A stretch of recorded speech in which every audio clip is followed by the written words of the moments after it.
Inshaalloh, inshaalloh. Xo'p bo'ladi, birodarim. Xo'p. Hozir endi asr vaqti bo'lib qoldi. Sal bemalol bo'lib o'zim aloqaga chiqaman, maylimi? Xo'p. Ha, bunaqa tanish sizda ham bor. Assalomu alaykum. Va alaykum assalom. Nima telefonni ko'tarmaysan?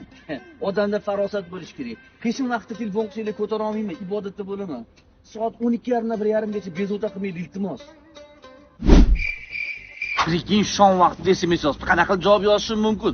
Nima shom o'qimaydimi, uni tushunmayman yoki iftorlik qilmaydimi? Qilib bismillah deb so'yilgan bo'lsa bo'ldi, mana go'sht. Xuddi shu tanishingiz odamlar yo'q joyda. O'zim boraman kechqurun. Uyingizda bo'lsangiz bo'ldi, tushundingizmi? Hech kim bo'lmasin, faqat ketamiz.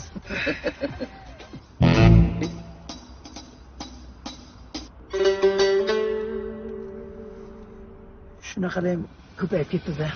Hajga bormay hoji bo'lgan hoji akam, voy toy akam, hoji akam, boy akam.